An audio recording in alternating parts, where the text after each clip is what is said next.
Mountain, and I want to give a special shout out to Ralph Anthony Garcia of the United Ronin Networks at YouTube. Make sure y'all go to the United Ronin Networks at YouTube. Check out his channel. Check out his series, Ralph Reads. Give it a like. Subscribe to his channel. And check out when he got the office. Some really good stuff up there. This is Mike Mountain, and this message is approved by me. Peace.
New York City has many stories that often try to explain what life was like in the big city. Not all stories have been told. In fact, many secrets of the golden era in NYC have yet to be told. Throughout the tri-state, the biggest concern was survival. We can all relate to what we are willing to do when the chips have fallen. Just imagine growing up in a time where racial injustice and inequality was more than words on a poster board. It was a lifestyle in which you were forced to make a way out of no way. This book depicts a timeline of different events that plagued the projects. It touches on a group of children trying to navigate life growing up in Crown Heights. Some made it out while others were left to tell their truth. Join us in exploring the low-life movement. Experience firsthand what it was like to be in the trenches of the streets. The Big Apple was a gritty place to live, and only the strong survive. Love and loyalty unlimited. Welcome to Ralph Reads, brought to you by T.U.R.N, the United Ronin Networks. My name is Ralph Anthony Garcia, also known as R4. The legal, the loyal, the regal, the royal, Ronin Ralph, your master of ceremonies. Please like, share, comment, and subscribe. Tell a friend to tune in to T.U.R.N, the United Ronin Networks. We are Ronin. On today's edition of Ralph Reads, we reach the home stretch of this historical adventure, penned by the formidable Rasheen J. Brown. Ralphie's Kids, Adolescence into Manhood, where adulting sucks, childhood ain't no damn good. Now making the most of it by always trying our best. Allow me to let the reading commence.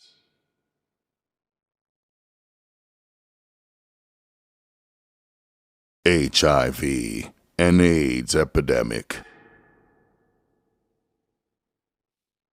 The black community has endured so much to the fact that many have felt as if HIV or AIDS was formed to destroy the black race itself. It may sound far-fetched to some, but not to many.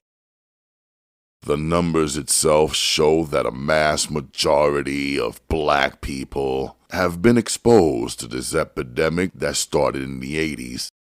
The poverty rate of blacks as well as Latinos have always been at an all-time high, and in the times that we are living in now, gentrification has opened the door to push blacks and Latinos out the picture, mainly due to not being able to afford the same place that they have lived for years. Not having access to the right information on this epidemic during a time when there was not a lot of important information led to the scrutiny of these people in these neighborhoods. Limited access to healthcare and HIV prevention played a major part in not understanding the importance of learning about this deadly disease. Once again, when the target is to destroy a certain group of people, of course you are not going to know how to avoid or combat the attack on you and the people who may look like you. More or less, a human genocide, so to speak, to get rid of a race. In order to control a certain race of people, or rather an individual, you must first study that person and pull out the weaknesses. And when you have that part of information, and only then, you can control the situation as you see fit. Living in poor neighborhoods and seeing people struggle throughout most of your adolescent life can make one's mind believe this is how things should be. Until you look over the other side of the fence and see a much more nicer picture. Imagine growing up in a family that is torn. Your mother is struggling to take care of you, or maybe if you have siblings, where in most cases, and a sad case to say, your father may not be in the picture, and you being the oldest, or pushed into becoming the man of the house. No right direction manuals or instruction kits on how to do things the right way, all while your peers are running rampant and creating their own way, illegally that is, becoming attractive to the eye. Blacks and Latino youths growing up then as well as now never understood the importance of involving everyone when they committed illegal acts in the streets. The process of one elimination is first thinking about how they can help their family who may be in dire need of money, mainly to eat or pay bills or whatever else may be needed. But when you have no positive options and no one will hire you because of your skin color, or even worse, you have a record, can lead to other things. And we all know that trouble is easy to get into, but real difficult to get out of. Let's proceed. Instead of hurting and seeing your family struggle, a play is set in motion. Totally understandable to think first of providing for your family. But some do not think about the consequences and they follow through with their plan. Some are fortunate to get away from the hand of the law, and with that sense of invincibility, they continue to take penitentiary chances, while in all, everyone in their household may be taken care of as well as themselves. Let's go a step further. So let's say the assailant gets caught by the law to face any charges that are thrown their way. Now, where does this leave the struggling mother with the siblings that are at home waiting on the provider? The father is already removed from the home, so now that child that just wanted to help and provide is sitting in a cell with no hope, because in their mind, they know that their mother can help with bail or any legal fees. Now that heartbroken mother is stricken, put back into another bad situation, and all her temporary problems that were thought being shoved are now being reset, with on top of that, her child is behind bars, and the time that they may be facing on the severity of that crime may lock them away for a long period of time. Remember, there are still siblings in the home that need to be taken care of, so the work does not stop. Younger siblings tend to want to follow the older siblings to take the strain off the parent as well as provide for themselves. The cycle either remains or it changes. The system is not designed to help the Black or Latino when any laws are broken, or even when they are innocent. Being locked behind bars can destroy a family, as well as an individual's mind, in which they become broken, or they enhance their criminal mind and get more advanced, either being locked away or when they are released back into the world. Knowing that the Latino and Black youths are coming through the penal system in bunches, the state uses their punishment as a financial gain for said state, working inmates to do labor while paying them pennies in the process. Harsh conditions in prison only reminds the inmates on how things may be while out in the streets, minus the bars. On the streets, many individuals are mentally locked away, and they have no clue that they have the keys to break the lock. On the inside, you must watch out for yourself, just as if you were walking the streets. Trust is kept to a minimum, but can you blame those that walk by that code? The target has always been placed on them from the start. Money also plays a huge factor in the decision of one's wrongdoing as well. If able to pay, you may get off easy. But if money is an issue for you and your family, the outlook of you winning usually won't stand in your favor. The odds against you and the system has another statistic for the books, and their agenda is to destroy you. You may be locked away, and your family members may be able to come visit and even put a little money on your books, even though out in the real world, they too may be struggling to make things function on their end. Here's when things get worse.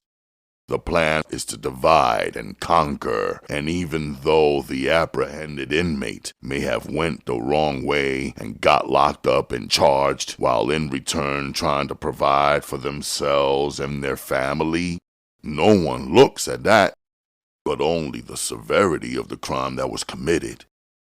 Now that the legal system is in charge, they have the rights to either keep you close so that visits can be accessible between you and your loved ones, but they also have the power to lock you away in the mountains, far, far away, where they know that your loved ones cannot afford to travel to come and visit.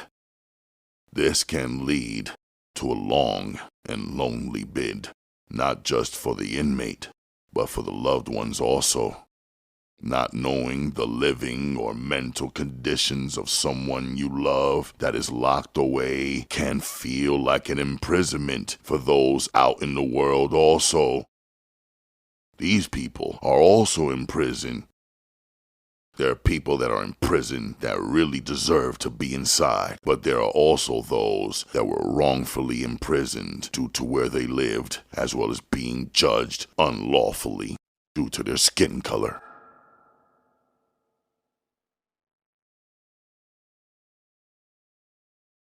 The cards are stacked against us.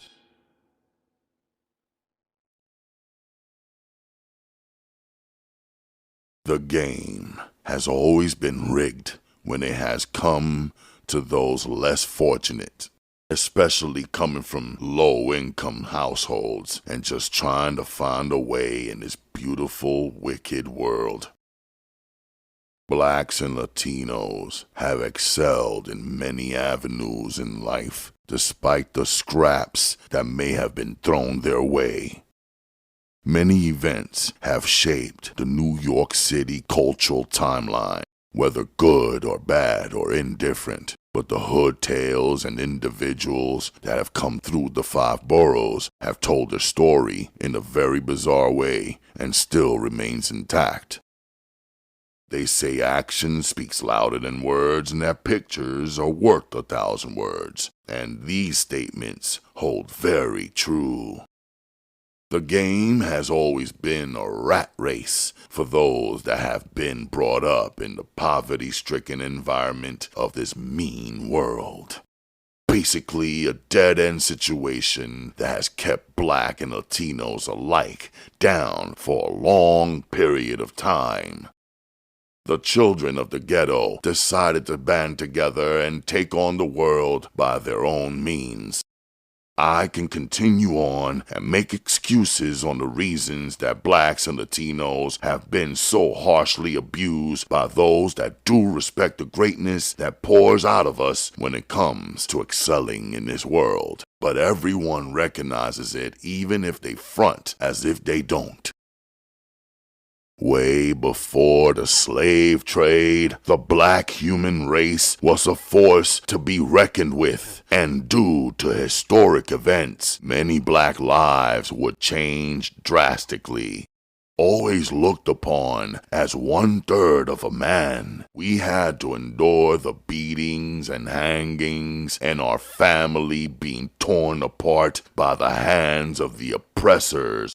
Yet, still striving to make a mark on this world, all the while learning the evils that men do and taking on the wicked ways of what we were taught. The oppressors knew exactly what they were doing by keeping our mind and body locked up. When you have people's minds and bodies caged, you are winning the game by a landslide. The division of the black versus light-skinned people has totally deteriorated the strong bond we should have had to embrace our power, but through it all has caused more harm than help. All the black race wanted was a piece of the American pie and be accepted in this predominantly white world. Yet, there have been some great black leaders who decided to stand up for the race, and by making too much noise, have also lost their lives in the fight. You may be invited to the party, but that is just for show, until they do not need your presence anymore. The beautiful black race has contributed so much to the birth of this nation, as well as help building a culture rich in history. There are so many black inventors that many people do not know about, but history and schools have determined what they wanted to teach the blacks and Latino youths growing up throughout the course of time. We are more than sports heroes or singers or actors and actresses. We come from greatness, and until we embrace that, we will remain at the bottom. During a time when drugs and guns were being flown into the United States and heavily distributed amongst the various Latino and black communities, no one ever decided to ask the question, why? The ones selling and killing were mainly locked away because of their involvement in this form of destruction at best. No blacks or Latinos had access to fly any planes or have major capital to purchase these things, but it was like a gift dropped off at the front door with no sense, direction whatsoever. The authorities knew how to control the narrative, and nothing good would come out of this. Everything has been for our downfall. And some have succumbed to the wickedness, while others have found their niche and made their own lane and succeeded. The impact that black and Latino people have had on urban America as well as worldwide can never go unnoticed.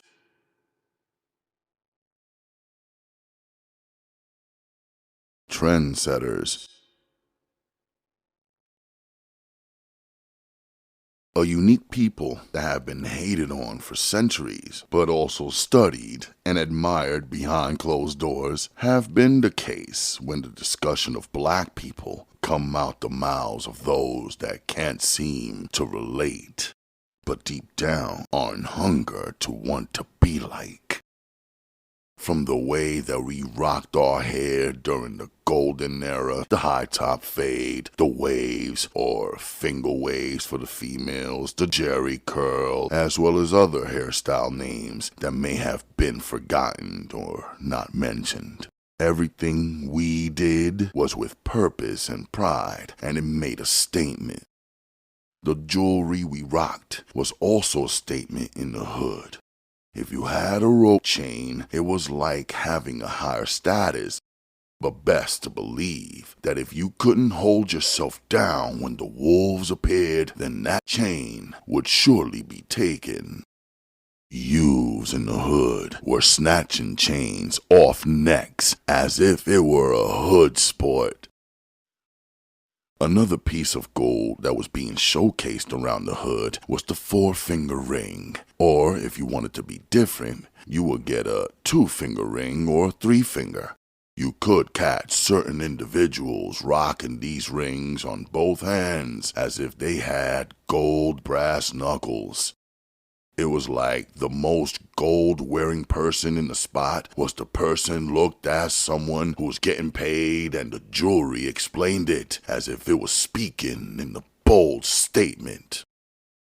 Lives had also been lost due to stick-up kids trying to catch a rep by robbing anyone wearing anything gold back in the day.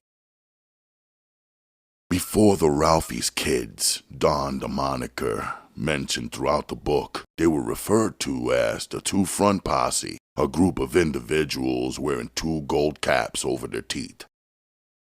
Another trend that was exceedingly popular in the hood. Some would have their entire mouth covered with gold teeth, which in the hood was labeled as having fronts. There was a dentist spot on Utica Avenue in Crown in Brooklyn. The dentist's name was Page. This is where you could go and get your gold teeth or fronts, which at the time cost $130 to purchase. Everybody started gravitating to the Two Front Posse, and in return, giving the neighborhood dentist more business than usual. Once again, everyone could not afford the price of these expensive 2 gold caps at this time, and eventually the Two Front Posse quickly evolved into the RALPHIE'S Kids.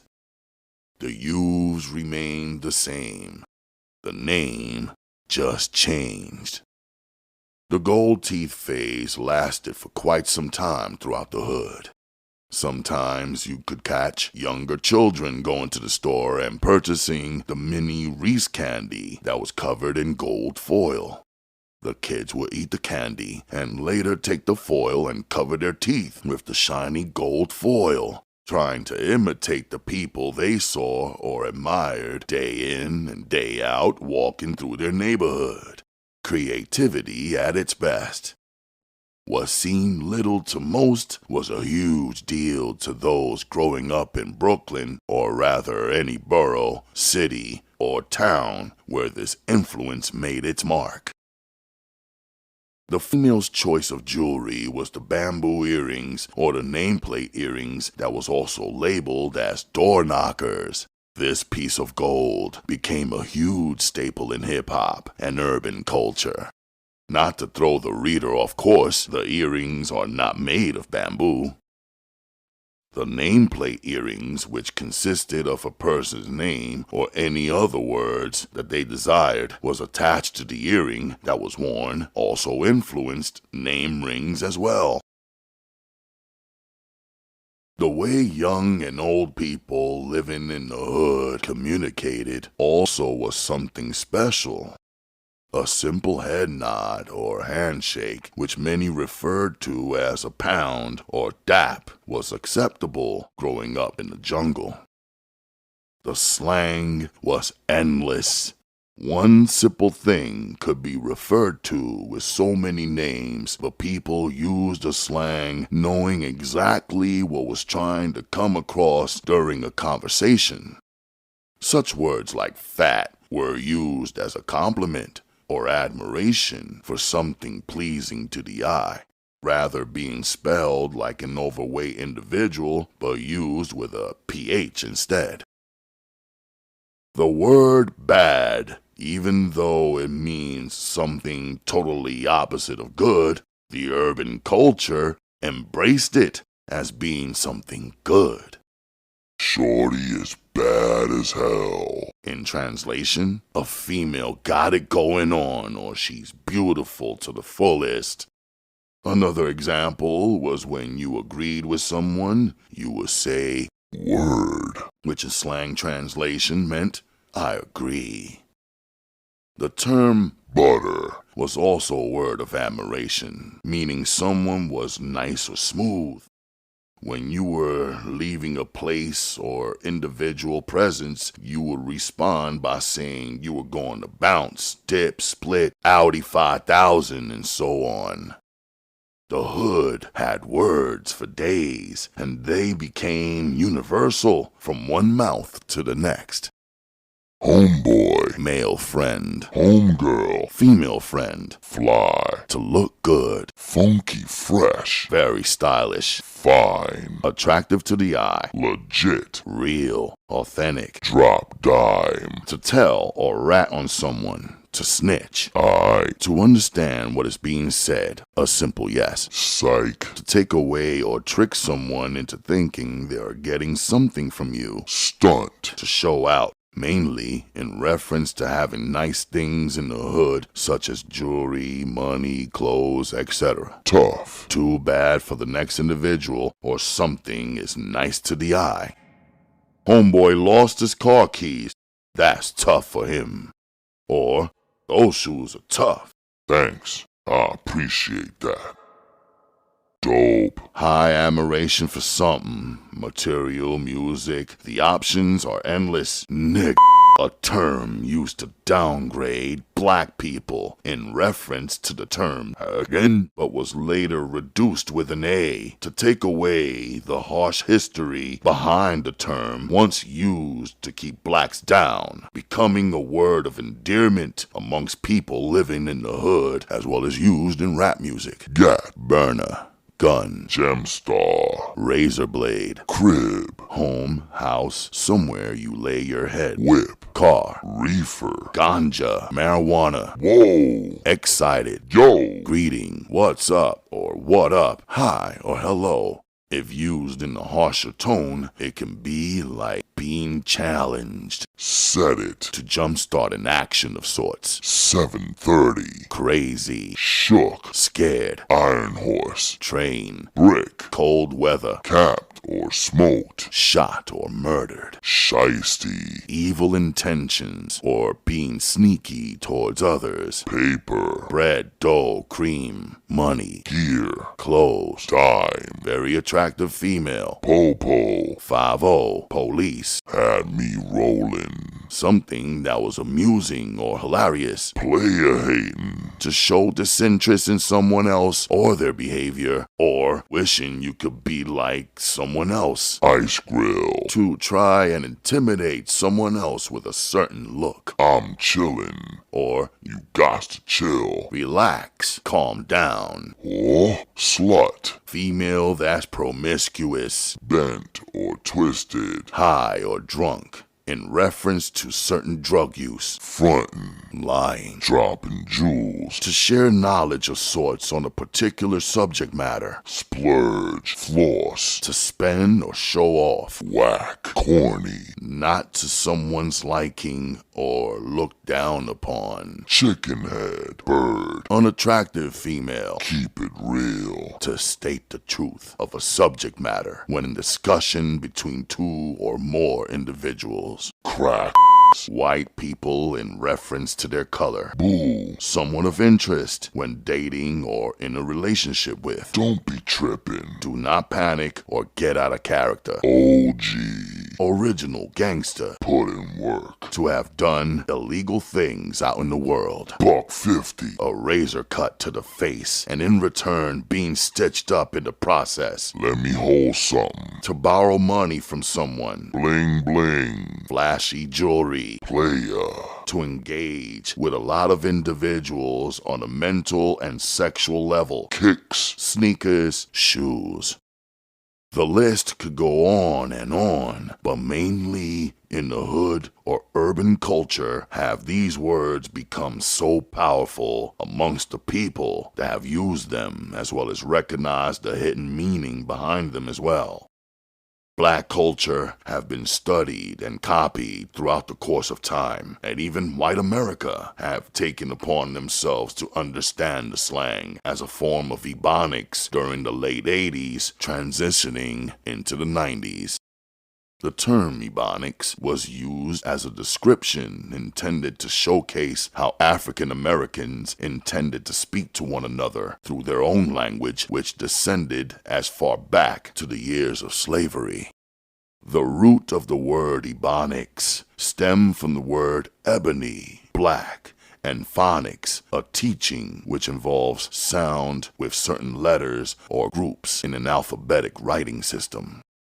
The word Ebonics was originally birthed in 1973 by African-American social psychologist Robert Williams, as well as other language scholars and researchers with intentions to give a name to a certain language that blacks could use to communicate amongst each other.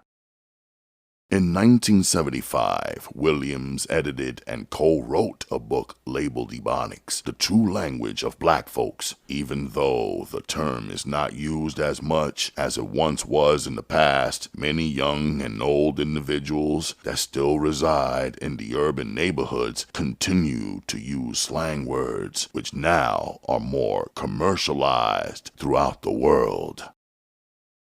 The RALPHIE'S kids also had their own words describing certain things that were relatable to their everyday lives.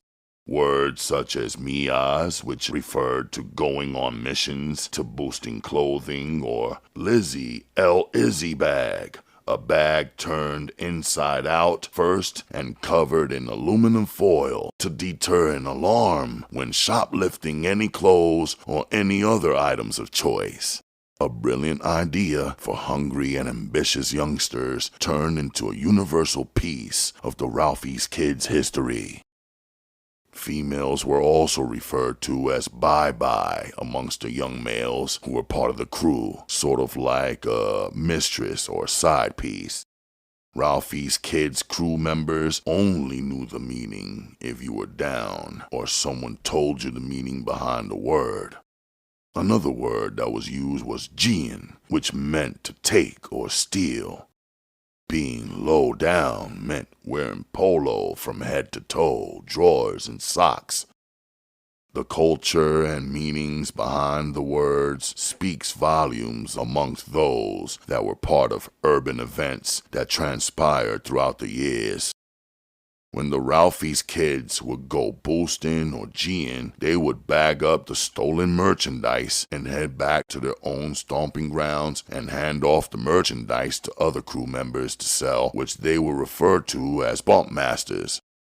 The bump masters would go sell the merchandise, all in return to gain a profit, but usually they would get paid twice, by taking a cut off the top and then taking the other proceeds to the individual that gave them the items to sell to get a little off of that money that exchanged hands.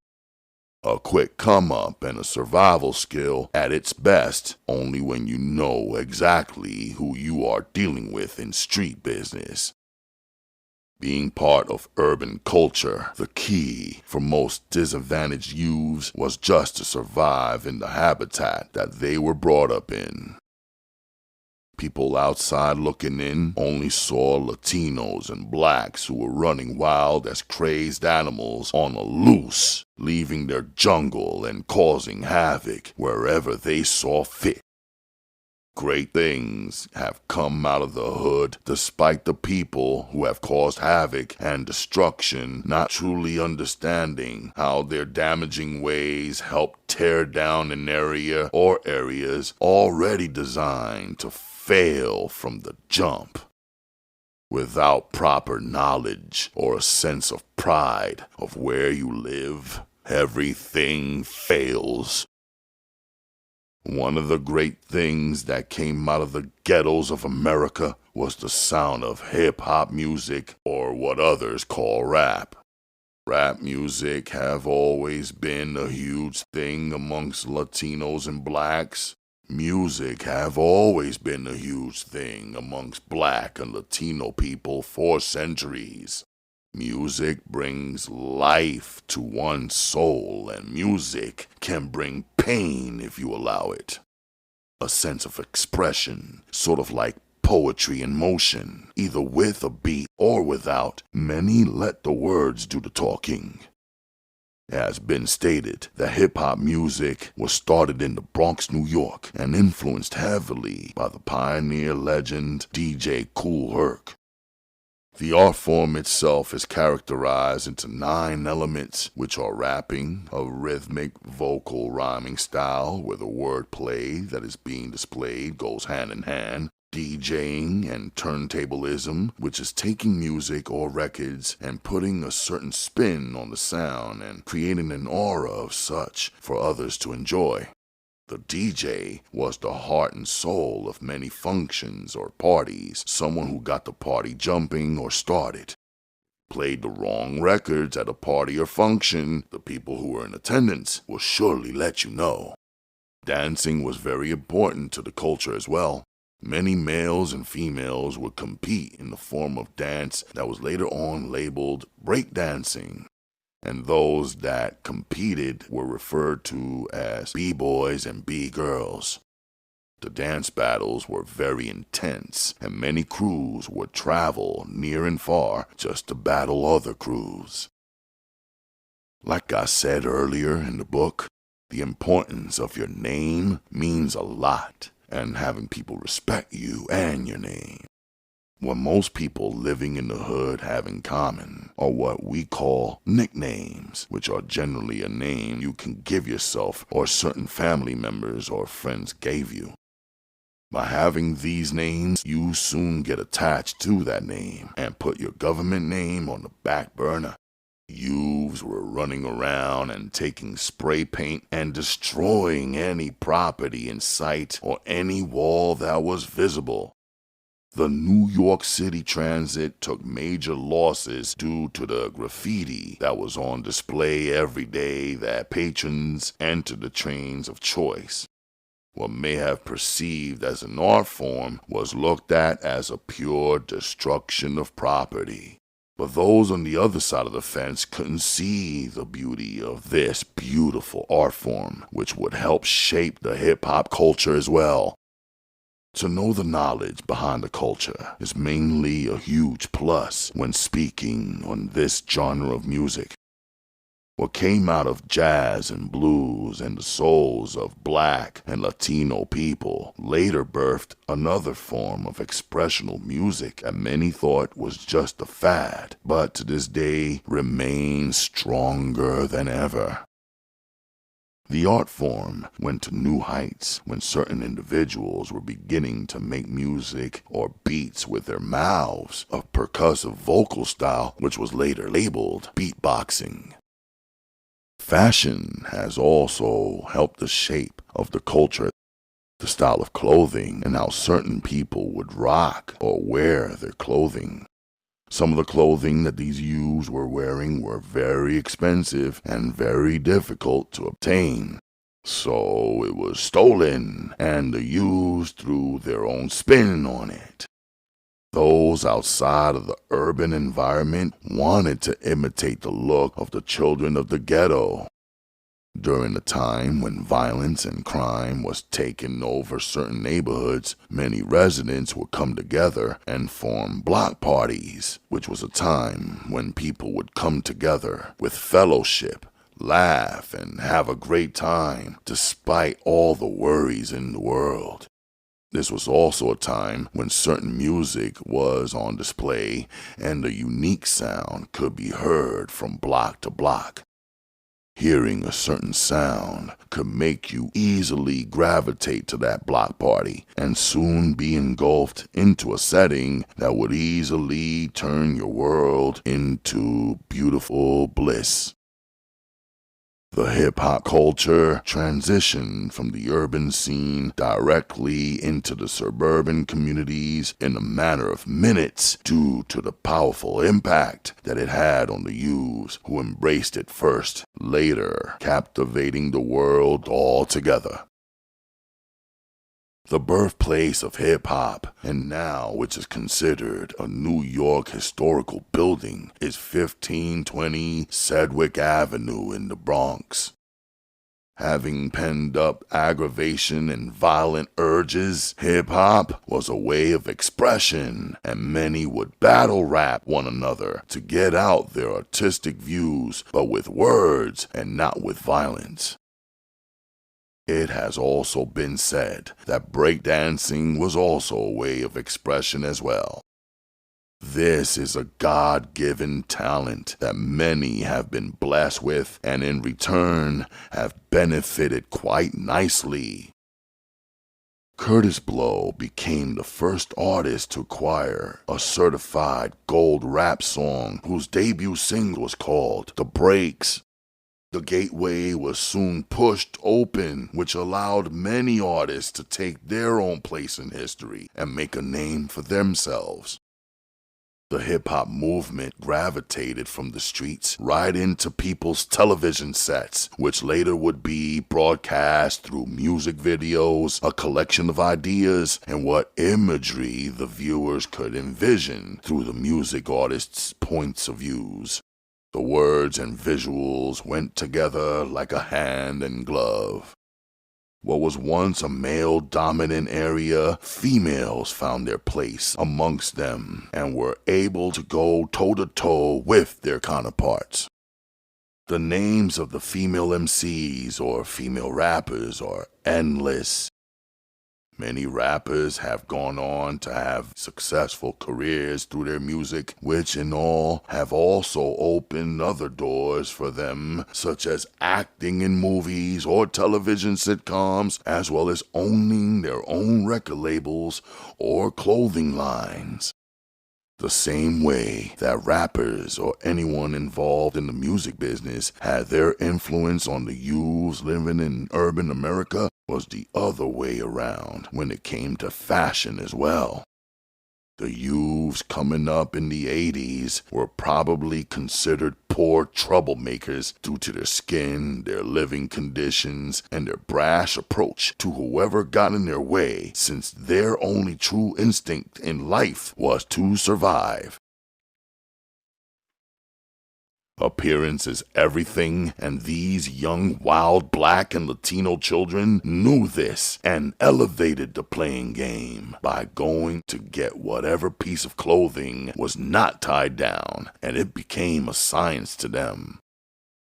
Not only were the local drug dealers noticing these youths getting fly on the regular, but the local MCs at any given event was also taking notice on how a certain fashion craze would soon catch fire to the urban world, and they wanted in also. The RALPHIE'S kids were putting their mark on urban culture and not really recognizing how others would jump on board and transitioning into today's time. It is not that these youths didn't continue to carry the torch, it's just that the name evolved, but the roots remain. By having a certain designer brand during the 80s made individuals feel like someone, a sense of wealth and power, and due to the expense of it all, many people couldn't afford the clothing. So of course, items were taken with no regard. The particular brands that were being rocked were Adidas shoes, as well as the original tracksuit that the infamous rap trio Run DMC donned on stage or out in the world. This was their uniform of choice, and they made it very popular and influenced many by wearing this brand. When Michael Jordan entered the league and struck a deal with Nike, which later produced the first Air Jordans in '84, back then, the price was listed at $65. Today, the legendary Air Jordans, which have produced a plethora of different designs and 34 different shoes, not including the different doorways, have influenced a whole nation, which the hood helped make popular among the masses. It has been said that those that would run up in the different department stores to grab as much apparel that their hands could carry never really cared about their footwear and being nice, because they had to be quick on their feet to get away from the security guards or undercover police assigned to stop them. Benetton, with its bold and bright colors, also was a clothing of choice that the hood embraced during a time when there were so many options coming out of the woodwork. Converse brought out the now classic Chuck Taylor All-Star sneakers. Magic Johnson, who played for the Los Angeles Lakers, and Larry Bird, who played for the Boston Celtics, helped push the shoe brand into the forefront, since Nike was a dominant force at the time as well. By doing a television commercial with each other, made the then basketball shoe a favorite among many. Diadora, an Italian brand that produces footwear as well as sportswear, was also a popular brand that was rocked throughout the many neighborhoods during the 80s, but lost its appeal as time went on. Some people still consider that brand a classic, even though it may be difficult to obtain now, unless, of course, you are a collector. Guess jeans, with its signature upside-down triangle, was a favorite during its introduction into the many hoods, as well as the jean of choice for Latinos and Blacks living in the hood. There were also other names, such as Lee dungarees, that were popular well into the 70s and established in 1889. Used jeans, Major Damage, Cross Colors, Carcanai, Sergio Valente, Jordache, Le Tigre, Lacoste, Levi Strauss & Company, Lotto Sports Italia, Members Only Jackets, Puma, New Balance, Etonics, Nike, Reebok, LA Gear, and Nautica are just a few of the honorable mentions. Two of the main brands that are probably the most iconic and worn as an everyday uniform amongst the youths during the golden era were the famous Fila brand that produced shoes, tracksuits, headbands, and other materials that were also a highly wanted item in the hood. Brooklyn-born rapper Mano brought light to how the times and fashion statement was addressed during the 80s on his title track Feel a Velour, which goes into full detail of the poverty and living conditions that pushed the people of the ghetto to find the means to survive. Everyone wanted the finest fashions that were in style at the time, and if you couldn't afford or your parents didn't have the funds, it's only one other way. And looking like you belonged to the elite created monsters on the loose. Fila is still one of the many favorites that have lasted way past most of the other brands that jumped on the scene. It may be true that a lot of high-end attire that was being produced and sold during these hard times were not designed or targeted for the urban individuals to display out in the world. But that didn't matter. And for that, the rush was on, and harsh penalties were handed out on both parties. Some department stores were losing major money due to the boosters or shoplifters coming in and destroying and taking whatever could be snatched up. Businesses were closing shop and being dismantled, not having a clue on how to stop this craze that took over like an overnight flood, wiping out who and whatever stood in the way. Security was assigned, but that also was a mere challenge to a group that in numbers exceeded from 10 to 50 individuals with an agenda to come in and conquer by any and all means.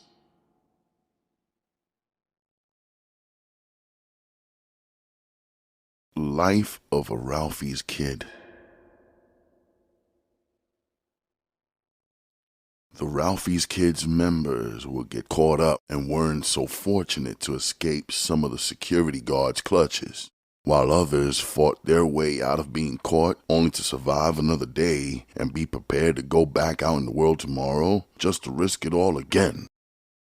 Not to say that these youths were not thinking, but this became an addiction. And we all know how hard some addictions can be to quit. Just like the hard-working men and women of the world who got up every day to go to a job, whether they liked or loved it, or maybe they hated it, still knowing in return that they would benefit from having one. To be able to eat and pay your bills could easily be seen as a blessing for most, and on the flip side, you take youths without the proper options of even being able to provide for themselves, and they too had to figure out how to survive. They took illegal chances. It became a science of learning what time to hit a store when the security guards were going to lunch, how many people would be in the store, more of planning an attack. The bum rushes never stopped. Running into a store and going berserk was the Ralphie's Kids' agenda, and no one was stopping them from doing their job. Meeting at the Utica Avenue station and plotting a Mia for the day. Yeah, day, because this mission was an all-day event.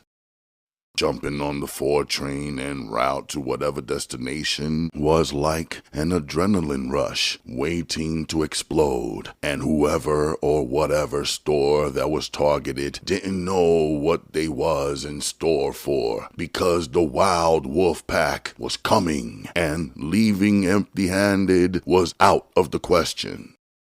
Just like a regular job, you had to be at that particular train station waiting and ready to go, and if you were late by 1 minute, you were left, and being left out of this action will only make the person who was left out feel horrible once the crew got back to the block and showed off the spoils of their mission. Starting at 9 o'clock was the first rush, and if lucky to escape the law, or maybe a good Samaritan willing to risk their lives or their body in the process, would be great, and being able to flee and get away could easily be chalked up as a win, not just for you, but also for the crew. It may be known that the crew came into the store together, but once in, everyone was for themselves, and the main and most important factor was to grab and flee and not get caught. Some stores may have had 1 or 2 guards at the morning hours that the Ralphie's kids may have stepped in, and the guards had no idea that in a matter of seconds they would be knocked down and run over trying to protect the store's merchandise. The next rush would be at lunchtime, normally at 12, and everybody has gone to lunch, and the stores are not heavily occupied, and no guards to give problems, as well as also a great strategy that the crew agreed on. This was the Ralphie's kids' everyday job, and they did not stop. It was their livelihood, and they took it seriously, and for great reasons as well. If you had the fortune to get past the rush, you were definitely making some noise, and when you knew in your mind how much you had acquired since the morning rush, as well as the beautiful and newest pieces you would either rock or sell for personal gain, excited you to the fullest. The next rush would come approximately around 5 p.m., close to the time that some people were getting off work, but still department stores remained open because we all know New York City never sleeps. But like I stated, this was like an all-day field trip for the Ralphie's kids. And not to say that the greed overpowered them, but more of the adrenaline and pure excitement drove them to do what they did best, and that was to wreck shop from start to finish. Getting back to the block with hundreds of dollars worth of merchandise made a youth who was broke or starving feel like a hood celebrity, knowing that these items would 1, make them stand out amongst their peers, and 2, that they could easily make money by selling the merchandise for half or less than the actual price it was already being sold for. If being part of the Ralphie's Kids crew meant that you had to put in work and you did not, then why bother going along for the ride? Going on a MIA or mission, whatever you want to call it, and not obtaining anything in the process was a waste to you, and some individuals weren't built to take these risky chances, while others lived for it. No stores were off limits, and if the Ralphie's Kids crew wanted something, they would strike, and that was that. Garbage cans, bricks, any objects would be used to go through the glass in order to enter and grab what could be taken. The culprits would be out. It was not just clothes being taken, toys, food, chain snatching, digging pockets, and everything was up for grabs. And the crew did not discriminate when it came to surviving. At a time when so many designers were jumping on the scene and making a name for themselves in the fashion world, Ralph Lauren decided to take a chance on himself and introduce the world to polo, which would be the prime uniform of the Ralphie's Kids, and later on, the lowlifes. Once this brand introduced itself to the world with its bright colors and distinctive approach to white America, it easily became the top favorite amongst others. Not intentionally made for urban America, made it more appealing to the youths who could not afford it.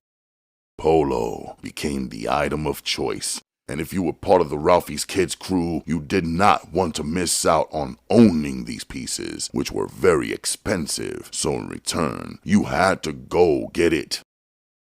Throughout many years, the business lost millions of dollars to the hands of not just the Ralphie's kids, but other crews as well, wanting in on the craze obsession of having these particular clothing items, or any items donning the name Ralph Lauren or Polo.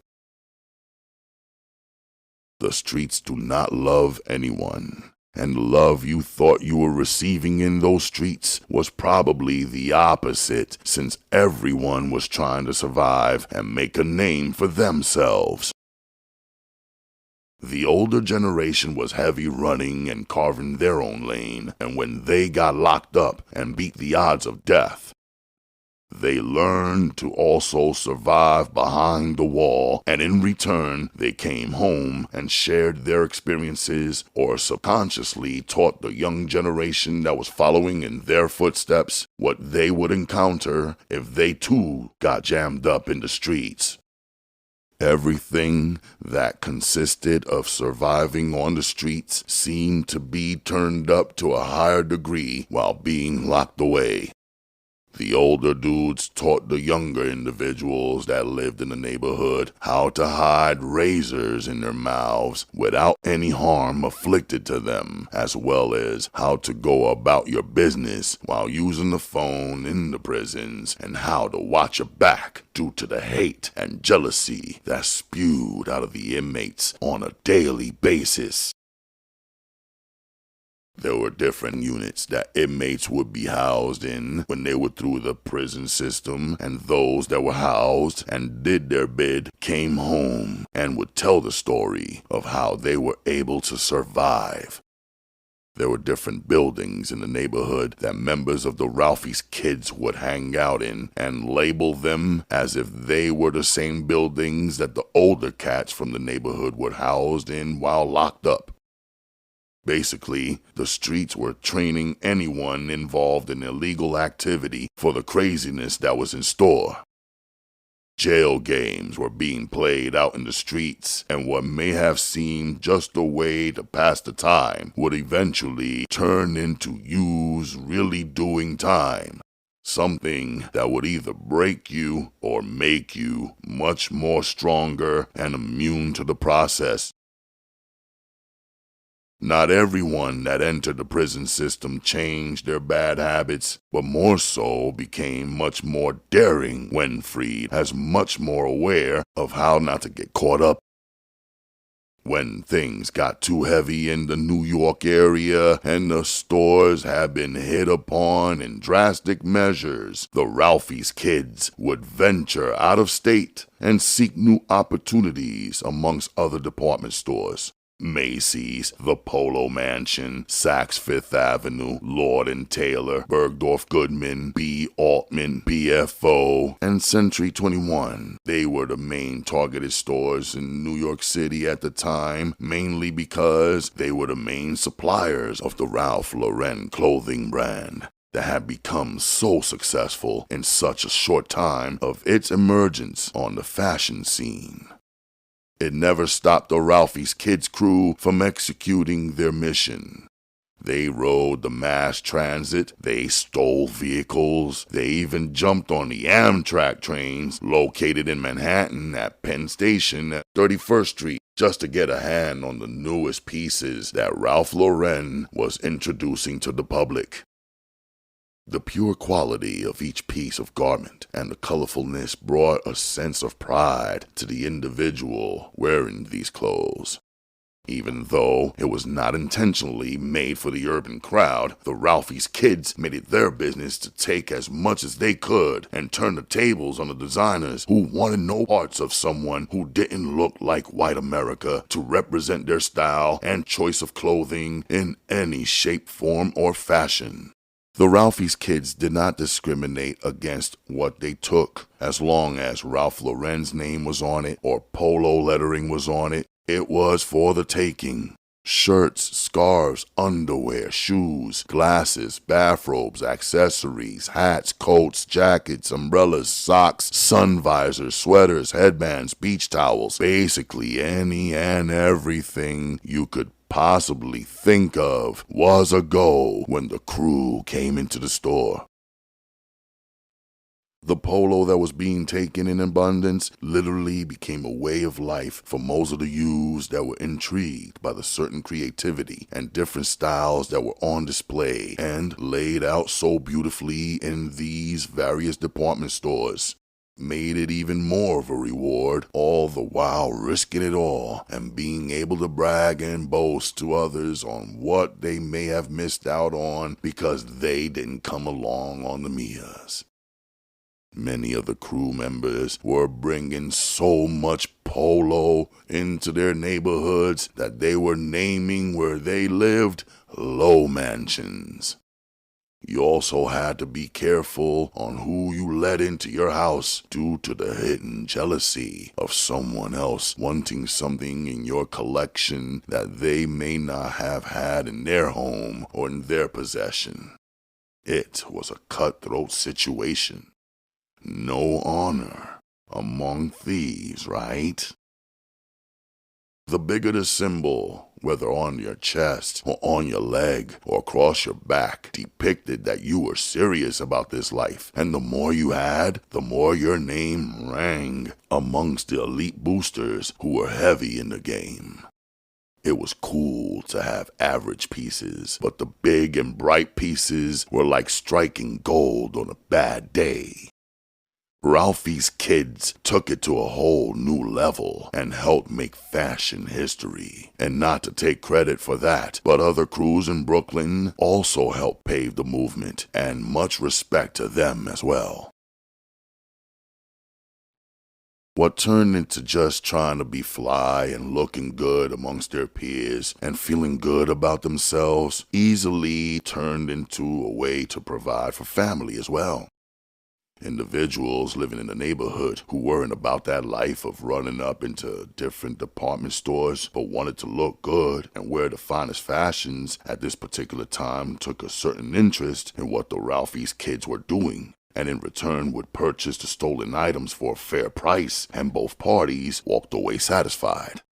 This became a win-win for the RALPHIE'S kids, mainly because you were still able to walk around fresh from head to toe and have money in your pocket.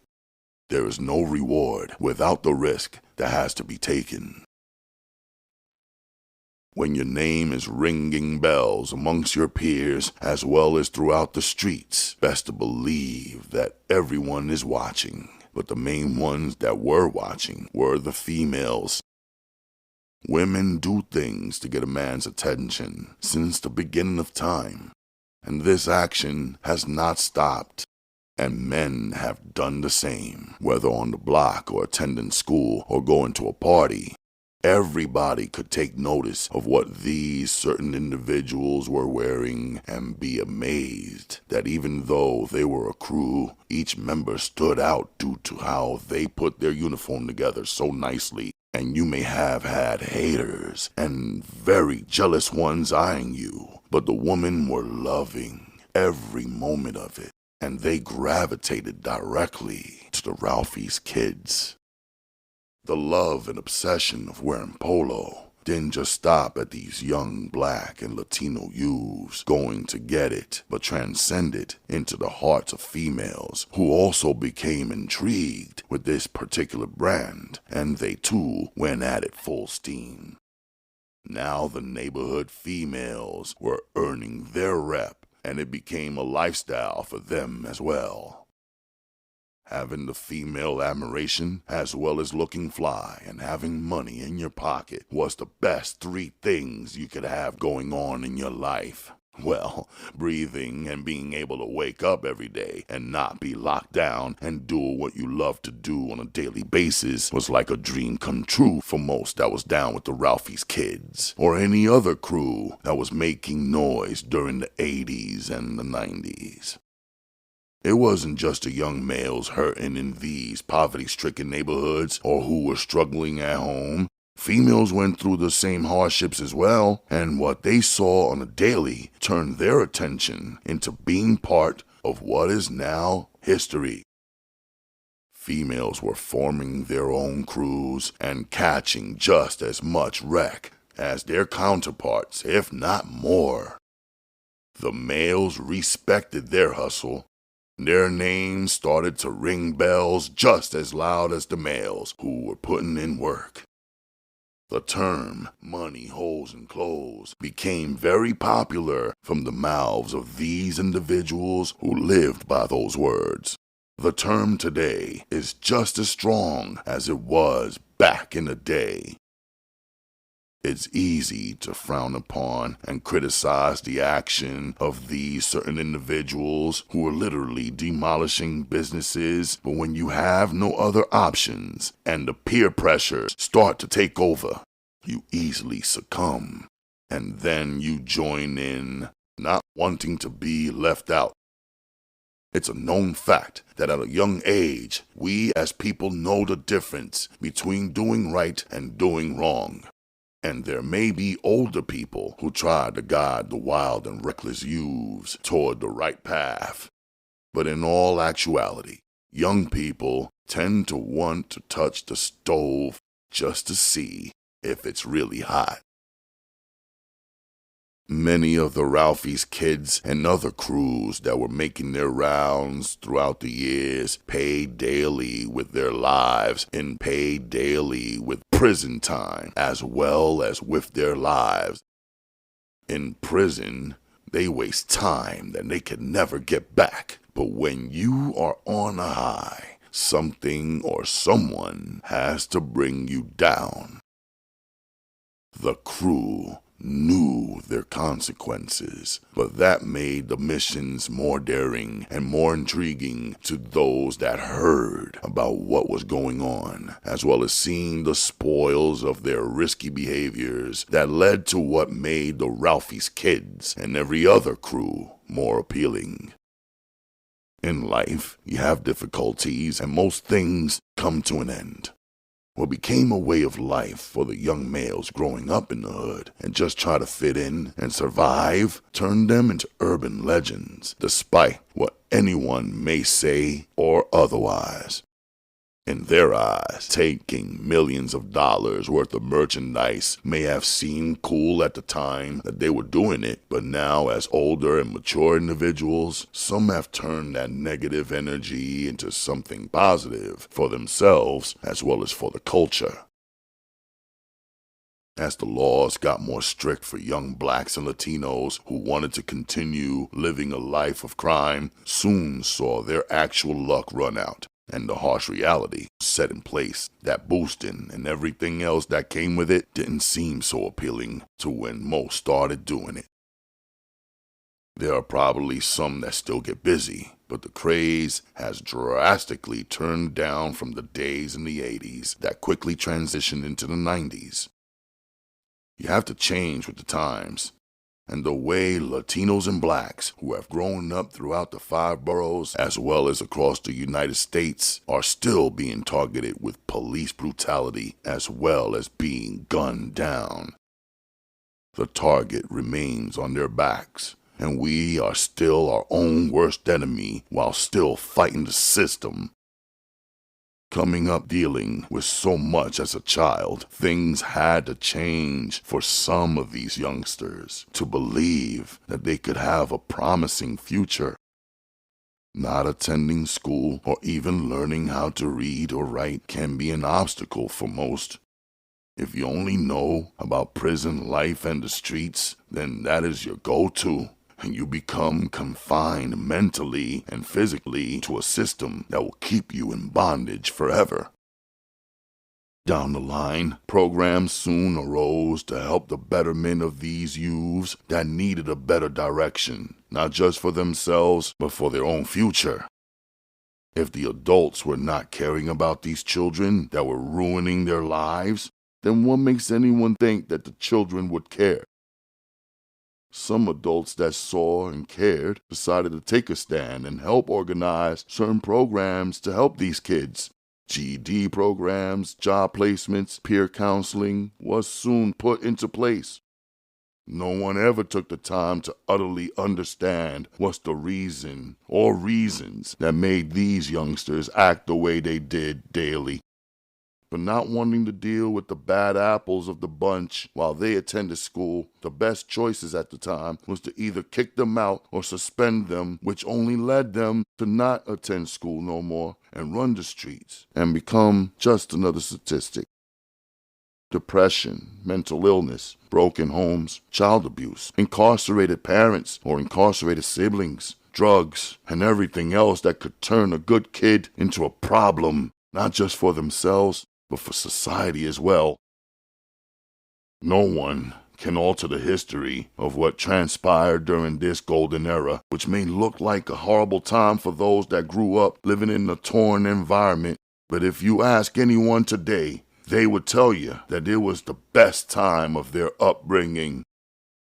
The history and the memories and pictures remain the same, and sometimes you need these certain things to help you go through life. To grasp the beauty of something, you must endure the pain, and yet live to tell the story that goes with it. The story continues.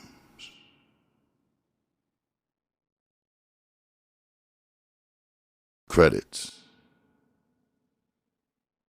A.V. Rock, Antoine, A.J., Alex, Archie, Big Boo, Boostin' Billy, Bezo, Buff, Boog, Born, Boostin' Bob, Bloody, Beck Live, Baron Boo, Big Head Court, Kurt Lowe, Carvel, Kurt DeBert, Claiborne, Cat, Seagard, C-Money, Corey, Chris, Dollar B Dave, Dre, Dave Lowe, Quan, Boostin' Kev, Kenny, Lloyd, Larry, Little Rick, Macho, Monton, Man, Nesto, Pringo, Prince Polo, Prancer, Little Pumpkin, Rack Lowe, Rakeem, Wayne, Wick Wack, Dan Lowe, Don, Disco, Dennis, Drew, Dog, Duke, Ernest, E. Lowe, Frankie Boo, Frizzlo, Floyd, Fred, Face Low, Fat Rudy, Fila 1 and 2, G. George, Cygris, G. Life, Guess, Gary, Heck Low, Huff, Hayes, Indio, Jason, Joey, Jappy Just, Keithy, Kermie, K. Beat, Little, Little Act, Life Low, Mike Vance, Marion, Moosey, Millie Moe, Oliver, Pup Low, Bana, Q, Rudy Low, Ralph Low, Reese, Reggie, Ryan, Za, Ref, Rodney, Ron the Don, Sean Dew, Steve Austin, Sixes, Spirit, Ski, Sport Low, Skeet, Speed, Tone Low, Vonnie, IBN, Ronaldo, Rich, Robo Sean, Stay, Shills, Surge, Shannon, Squash, Stoneface, Scoob, Sterling, Stacy, T-Roy, Tony Rome, Vic Low, Batman, Star, Ninja, Fars Capone, Beefstick, Mr. Raisin, Mike Wheelchair, Marco Polo, Trev, Dre, Mousy, iGod, Lou, Antoine, Blue Eye Dawn, Scooby, Flip, Sekou, Twin Low, Dan Low, Barlow, Rip Low, Dark, Ra Low, E Low, Sleep Low, Kenny Low, D-Rock, Shallow, Cleve Low, Mario Low, Fat Lean, Fatine, Fort Low, Frizz Low, Byron Low, Doug Low, Engelbert, Prescott, Disco Dan, Big Head Rick, E Yuck, Rat Low, Cooper, Kills, Brent, Lady Low, Momo, Set It, Blunthead, Lucky, Baby Light, Tia, Bagman, Frank and the Mini, Ray, Cruz Ed, the whole IS 390 crew, Tim Low. The end.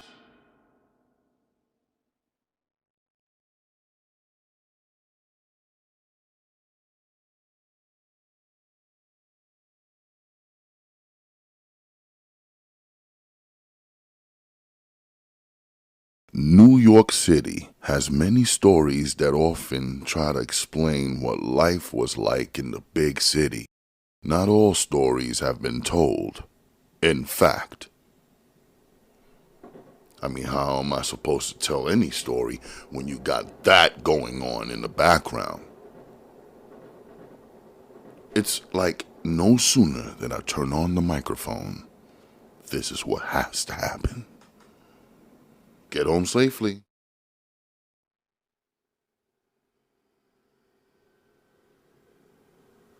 Always gotta be some weird ass sound outside, right? By having these names, you soon get attached to that name and put your government name on the back burner. Really? I just knew I was gonna get through the night without having to put up with any of this shit. Yet, I'm wrong again. Ah, boy. Garbage cans, bricks, any objects will be used to go through the glass. I want to punch a hole directly through this screen.